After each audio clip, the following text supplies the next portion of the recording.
വളരെ നടുക്കുന്നൊരു വെളിപ്പെടുത്തലാണ് നിലവിൽ CIAയുടെ മുൻ ഉദ്യോഗസ്ഥൻ നിലവിൽ നടത്തിയിരിക്കുന്നത്. ലോകം മുഴുവൻ ഞെട്ടുന്ന തരത്തിലുള്ള ഒരു വെളിപ്പെടുത്തൽ. ഏകദേശം 20-25 വർഷങ്ങൾക്ക് മുൻപ് പാകിസ്ഥാൻ ചെയ്ത ഒരു വലിയ ചതിവ്. കോടികൾ അമേരിക്ക വാഗ്ദാനം ചെയ്തപ്പോൾ അവരുടെ ആണവായുധ നിയന്ത്രണ സംവിധാനം, ആണവ ശേഖരം തന്നെ വിട്ടുകൊടുക്കുകയാണ് ചെയ്തിരിക്കുന്നത്. അമേരിക്കയ്ക്ക് വിറ്റു തുലച്ചിരിക്കുകയാണ്. ഈ വെളിപ്പെടുത്തലിൽ ഭീകരരുടെ പക്കലടക്കം ആണവായുധ സാധ്യത എത്തിയിട്ടുണ്ടോ എന്നുള്ള സംശയം പലരും ഉന്നയിച്ചപ്പോൾ അതിനുള്ള മറുപടി അടക്കം നൽകുകയാണ്. കോടിക്കണക്കിന് ഡോളർ പ്രതിഫലം കിട്ടിയതോടെയായിരുന്നു പാകിസ്ഥാൻ അവരുടെ ആണവായുധങ്ങളുടെ നിയന്ത്രണം അമേരിക്കയ്ക്ക് നൽകിയതെന്നാണ് മുൻ CIA ഉദ്യോഗസ്ഥൻ പറയുന്നത്. പാകിസ്ഥാനിലെ പ്രസിഡന്റായിരുന്ന ജനറൽ പർവേസ് മുഷറഫാണ് നിയന്ത്രണം കൈമാറിയതെന്നാണ് CIAയുടെ ഉദ്യോഗസ്ഥനായിരുന്ന ജോൺ കിരിയാക്കോ വെളിപ്പെടുത്തുന്നത്. ജോൺ 15 വർഷത്തിന് മുൻപ് പാകിസ്ഥാനിലും മറ്റുമൊക്കെയായി പലവിധ അണ്ടർ കവർ ഓപ്പറേഷനുകളിൽ പ്രവർത്തിച്ച ആളുകൂടിയാണ്. 15 വർഷത്തോളം CIAയിൽ അനലിസ്റ്റായും പിന്നീട് ഭീകരവിരുദ്ധ സംഘത്തിലുമൊക്കെ ജോൺ പ്രവർത്തിച്ചിട്ടുണ്ടായിരുന്നു. അഴിമതിയിൽ അടിമുടി മുങ്ങിയ ഭരണ സംവിധാനവും നേതാക്കളും നിലവിൽ പാകിസ്ഥാന്റെ തലപ്പത്തിരിക്കുന്നത് കൊണ്ട് തന്നെ ഇതിനു മുൻപ് നടന്നതൊന്നും തന്നെ കേട്ട് അത്ഭുതപ്പെടേണ്ടതില്ല, ഇതിനപ്പുറം സംഭവിച്ചിട്ടുണ്ട് എന്ന് തന്നെയാണ് ജോണിന്റെ വെളിപ്പെടുത്തലിലൂടെ മനസ്സിലാക്കാൻ കഴിയുന്നത്.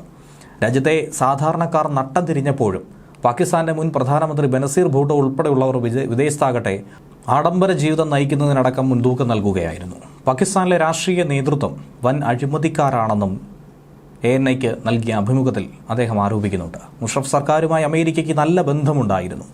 സ്വേച്ഛാധിപതികളുമായി ബന്ധപ്പെട്ട് പ്രവർത്തിക്കാൻ അമേരിക്കയ്ക്കാകട്ടെ വലിയ ഇഷ്ടവുമാണ്. പൊതുജനങ്ങളെയും മാധ്യമങ്ങളെയും ഒരു തരത്തിലും ഭയക്കേണ്ടതില്ല എന്നതാണ് അതിനുള്ള കാരണം. അതുകൊണ്ട് അമേരിക്ക മുഷറഫിനെ പണം കൊടുത്ത് വിലയ്ക്ക് വാങ്ങി. പാകിസ്ഥാനി സർക്കാരുമായിട്ടുള്ള അവരുടെ ബന്ധം വളരെ ഊഷ്മളമായിരുന്നു. പ്രത്യേകിച്ചും ജനറൽ പർവേസ് മുഷറഫിന്റെ കാലത്ത് ഉള്ളത് പറഞ്ഞാൽ ഏകാധിപതികളോടൊന്നിച്ച് അമേരിക്ക പ്രവർത്തിക്കാനുള്ള ഇഷ്ടത്തിൻ്റെ അനുസരിച്ച് പൊതുജന അഭിപ്രായത്തെക്കുറിച്ച് ആവലാതി വേണ്ട എന്നുള്ള ആ ഒരൊറ്റ കാരണം കൊണ്ടാണ് മുഷറഫിനെ വിലക്കെടുത്തത്. പകരമായി ദശലക്ഷക്കണക്കിന് ഡോളർ അമേരിക്കയിൽ നിന്നും സൈനിക സാമ്പത്തിക സഹായമായി മുഷറഫിന്റെ സ്വകാര്യ അക്കൗണ്ടിലേക്ക് അടക്കം ഒഴുകിയിട്ടുണ്ട്. രാജ്യത്തിനെന്നല്ല, വ്യക്തിപരമായി തന്നെ അത് കൈപ്പറ്റി കഴിഞ്ഞു. ആഴ്ചയിൽ പലവട്ടമെന്ന നിലയിൽ മുഷറഫുമായി കൂടിക്കാഴ്ചകളും നടത്തി വന്നു. മെല്ലെ മെല്ലെ ഞങ്ങൾക്ക് വേണ്ടതൊക്കെ തന്നെ എന്തു തന്നെ ആയിരുന്നാലും അത് ചെയ്യാൻ മുഷറഫ് അനുവാദം മൂളി. അതിനു വേണ്ടിയിട്ടുള്ള സാഹചര്യങ്ങൾ ഒരുക്കി എന്നുള്ളത് സത്യമാണ്.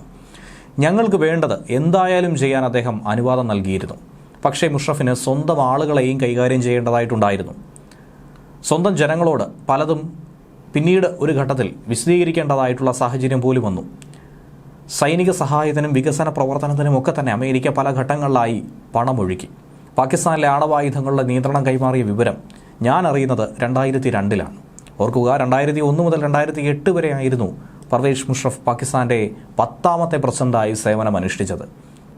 അധികാരത്തിലെത്തിയ ഉടൻ തന്നെ ഇതിനു വേണ്ടിയിട്ടുള്ള നീക്കങ്ങൾ മുഷറഫ് നടത്തിയിരുന്നു എന്ന് വേണം മനസ്സിലാക്കാൻ. അതുകൊണ്ടാണ് 2002 തന്നെ ഇത് CIA ഉദ്യോഗസ്ഥൻ അറിയുന്നത്. അണവായുധങ്ങൾ ഭീകരരുടെ പക്കൽ എത്തുമോ എന്ന് ഭയന്നുകൊണ്ടാണ് നിയന്ത്രണം അമേരിക്കയ്ക്ക് കൊടുത്തതെന്നാണ് പർവേസ് മുഷറഫിന്റെ വിശദീകരണം. പക്ഷേ അതൊന്നും തന്നെ ആയിരുന്നില്ല യാഥാർത്ഥ്യം. പണം തന്നെയായിരുന്നു, ധനസമ്പാദനം തന്നെയായിരുന്നു പ്രധാനപ്പെട്ട ലക്ഷ്യം. ആഴ്ചയിൽ നിരവധി തവണ അമേരിക്കൻ ഉദ്യോഗസ്ഥർ മുഷറഫുമായി കൂടിക്കാഴ്ച നടത്തിയിരുന്നുവെന്നാണ് ജോൺ പറയുന്നത്. പാകിസ്ഥാന്റെ കൈവശമുള്ള ആണവ ശേഖരത്തിന്റെ നിയന്ത്രണം അമേരിക്കയ്ക്കാണെന്നുള്ളത് അദ്ദേഹം ആവർത്തിച്ചു പറയുന്നു. ഒരു തരത്തിലും സംശയമില്ല. കാരണം 2002 ഒരു ഡെപ്യൂട്ടേഷനുമായി ബന്ധപ്പെട്ട് പാകിസ്ഥാനിൽ താൻ അന്ന് എത്തിയിരുന്നു. അന്ന് തന്നെ അനൗദ്യോഗികമായി ഇക്കാര്യം തന്നോട് പറഞ്ഞിട്ടുണ്ടായിരുന്നു. തീവ്രവാദികളുടെ കൈവശം ആണവായുധം എത്തിക്കഴിഞ്ഞാൽ രാജ്യത്തിനെന്നല്ല ലോകത്തിന് തന്നെ ഉണ്ടാകുന്ന വിനാശകരമായിട്ടുള്ള ആ ഒരു ഭവിഷ്യത്ത് അത് അമേരിക്ക നോക്കിക്കണ്ടിരുന്നു. മുഷറഫിനേക്കാൾ ഭയം അമേരിക്കയ്ക്ക് ഉണ്ടായിരുന്നു എന്നുള്ളതും ഇതിലൂടെ തന്നെ മനസ്സിലാക്കാം. പാകിസ്ഥാനിൽ ഡബിൾ ഗെയിം കളിക്കുകയായിരുന്നു ശരിക്കും പർവേസ് മുഷറഫ്. അമേരിക്കയ്ക്കൊപ്പം നിന്ന് ഭീകരവിരുദ്ധ പ്രവർത്തനം നടത്തിയ മുഷറഫ് ഇന്ത്യക്കെതിരായ ഭീകരവാദ പ്രവർത്തനങ്ങൾക്ക് സഹായവും കൊടുത്തു.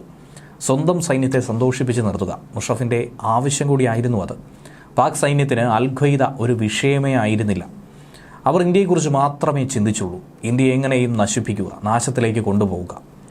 സൈന്യത്തെയും ഭീകരരെയും സന്തോഷിപ്പിക്കാൻ ഇന്ത്യക്കെതിരായ ഭീകര പ്രവർത്തനത്തിന് സഹായം നൽകിയിരുന്നു അന്ന് മുഷറഫ്. അമേരിക്കയുടെ ഭീകരവിരുദ്ധ പ്രവർത്തനത്തിനൊപ്പം നിന്നുകൊണ്ട് ഇങ്ങനെ പണം വാങ്ങി. അമേരിക്കയും സൗദിയുമായിട്ടുള്ള ബന്ധം ഒരു കൊടുക്കൽ വാങ്ങൽ ബന്ധം മാത്രമായിരുന്നുവെന്ന് ജോൺ ഇതിനോടൊപ്പം തന്നെ പറയുന്നുണ്ട്. കാരണം ഞങ്ങൾ അവരുടെ എണ്ണ വാങ്ങുന്നു, അവർ ഞങ്ങളുടെ ആയുധങ്ങൾ വാങ്ങുന്നു. ഇത്തരത്തിലാണ് ഈ കൊടുക്കൽ വാങ്ങൽ ബന്ധത്തെക്കുറിച്ച് ജോൺ പറയുന്നത്. ലോകത്തിൻ്റെ പ്രവർത്തന രീതികൾ ഇപ്പോൾ ഒരു പരിവർത്തനത്തിന് തങ്ങൾ സാക്ഷ്യം വഹിച്ചുകൊണ്ടിരിക്കുന്നുവെന്നാണ് അദ്ദേഹത്തിൻ്റെ വാക്ക്. ശരിക്കും ഇരട്ടത്താപ്പ് തന്നെയാണ് മുഷറഫ് ഭരണത്തിൽ എക്കാലവും നടത്തിയിട്ടുള്ളത്. അതിലൊരു സംശയവും വേണ്ട. അതുതന്നെയാണ് ആവർത്തിച്ചിട്ടുള്ളത്. ഭീകരവാദത്തെ എതിർക്കാനുള്ള അമേരിക്കൻ പദ്ധതിക്കൊപ്പം നിന്നപ്പോൾ പോലും ഇന്ത്യയിൽ ഭീകരവാദം നടത്താനായി മുൻകൈയെടുത്തത് മുഷറഫായിരുന്നു.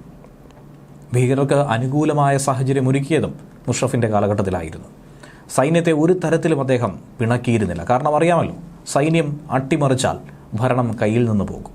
അൽ-ഖ്വയ്ദയെക്കുറിച്ച് സൈന്യവും അത്തരത്തിൽ ആവലാതിപ്പെടാറില്ല. ഒരേ നാണയത്തിൻ്റെ രണ്ട് വശമെന്ന രീതിയിൽ തന്നെയാണ് അവരും പ്രവർത്തിച്ചത്. സൈന്യത്തെയും ഭീകരവാദികളെയും സന്തോഷിപ്പിക്കാൻ മുഷറഫ് അങ്ങനെ പിശുക്ക് കാട്ടാതെ എന്തും ചെയ്തു കൊടുത്തു. 2002 ഇന്ത്യയും പാകിസ്ഥാനും ഒരു യുദ്ധത്തിൻ്റെ വക്കോളം എത്തിയതും അതിനുദാഹരണമായിരുന്നു. 2001 ഡിസംബറിൽ ഇന്ത്യൻ പാർലമെന്റിനെതിരെ നടന്ന ഭീകരാക്രമണത്തെ തുടർന്നായിരുന്നു ഇന്ത്യയും പാകിസ്ഥാനും തമ്മിൽ നേർക്കുനേർ ഒരു ഏറ്റുമുട്ടൽ ഉണ്ടാകുമെന്ന് ഭയന്നത്. 2002 യുദ്ധം നടക്കുമോ എന്ന് അമേരിക്ക തന്നെ ആശങ്കപ്പെട്ടിരുന്നു. 2007 ഭരണഘടനാ വിരുദ്ധമായി അടിയന്തരാവസ്ഥ ഏർപ്പെടുത്തിയതിന് മുഷറഫിനെതിരെ പിന്നീട് രാജ്യദ്രോഹ കുറ്റമടക്കം ചുമത്തേണ്ടി വന്നിരുന്നു. ഈ കേസിൽ 2014 അദ്ദേഹം കുറ്റക്കാരനാണെന്ന് കണ്ടെത്തിയത്. 1999 മുതൽ 2008 വരെ പാകിസ്ഥാൻ ഭരിച്ച മുഷറഫിനെ ബനസീർ ഭൂട്ടോ വധക്കേസിലും റെഡ് മോസ്ക് പുരോഹിതനെ കൊലപ്പെടുത്തിയ കേസിലും പിടികിട്ടാപ്പുള്ളിയായി പ്രഖ്യാപിച്ചിട്ടുണ്ടായിരുന്നു. തുടർന്ന് പാക് ഭരണാധികാരികളുടെ ആഡംബര ജീവിതത്തെക്കുറിച്ചും അദ്ദേഹം തുറന്നടിച്ചു. ദുബായിൽ ബനസീർ ഭൂട്ടോ അഭയം തേടിയപ്പോൾ താൻ അവിടെ എത്തി അവരെ കണ്ടിരുന്നു. മറ്റൊരു മുതിർന്ന ഉദ്യോഗസ്ഥനും തനിക്കൊപ്പം വന്നുണ്ടായിരുന്നു. ആ കൂടിക്കാഴ്ചയിലെ വിവരങ്ങൾ കുറിച്ചെടുക്കാനാണ് താൻ അദ്ദേഹത്തെ അനുഗമിച്ചത്. ഗൾഫിൽ $50 ലക്ഷം വില വരുന്ന ഒരു കൊട്ടാരത്തിലായിരുന്നു അവർ കഴിഞ്ഞത്. ഞങ്ങൾ മുൻവശത്തെ മുറിയിൽ ഇരിക്കുകയായിരുന്നു. ആ സമയത്ത് ഒരു കാറ് വന്നു. അത് കണ്ടപ്പോൾ അവർ ഇങ്ങനെ പറഞ്ഞു, അയാൾ ഇനി മറ്റൊരു ബെൻലി കാറുമായാണ് വന്നതെങ്കിൽ ഞാനിന്ന് അയാളെ കൊല്ലും എന്ന്. ഭർത്താവ് ആസിഫ് അലി സർദാരിയെക്കുറിച്ചാണ് അവരന്നത് പറഞ്ഞത്. അതിലൂടെ തന്നെ എത്രത്തോളം ധൂർത്തും ആഡംബരവുമായിരുന്നു ഉണ്ടായിരുന്നതെന്ന് മനസ്സിലാക്കാവുന്നതാണ്. ബെൻലി കാറുകളുടെ ഒരു വലിയ ശേഖരം തന്നെ ആസിഫ് അലി സർദാരിക്കുന്നുണ്ടായിരുന്നു. ബനസീറിന് ഒരു പടുകൂറ്റൻ കൊട്ടാരവും കാലിൽ ചെരുപ്പോ കഴിക്കാൻ ഭക്ഷണമോ ഇല്ലാതെ കഴിഞ്ഞ പാകിസ്ഥാനിലെ സാധാരണ ജനങ്ങളുടെ മുഖത്തേക്ക് ഇവർക്ക് എങ്ങനെ നോക്കാൻ കഴിയുമെന്ന് അന്ന് ശരിക്കും ഞാൻ അമ്പരന്ന് ചിന്തിച്ചിരുന്നു. ശരിയാണ്, അഴിമതി പാകിസ്ഥാനിൽ ഒരു വലിയ പ്രശ്നമാണ്. പക്ഷേ ഈ നിലയിലുള്ള അഴിമതി ആശ്ചര്യം പ്രകടിപ്പിച്ചുകൊണ്ടാണ് അദ്ദേഹം ഈ അഭിമുഖത്തിൽ പറഞ്ഞു നിർത്തിയിരിക്കുന്നത്. പാകിസ്ഥാൻ എത്രത്തോളം രൂക്ഷമായ സാമ്പത്തിക പ്രതിസന്ധിയിൽ പോകുമ്പോഴും ഭരണാധികാരികൾ എത്രത്തോളം അവരെ ചൂഷണം ചെയ്യുന്നു എന്നുള്ളതിൻ്റെ വ്യക്തമായ ഒരു ഉദാഹരണം കൂടിയാണ് ഇതിൽ പറഞ്ഞിരിക്കുന്നത്.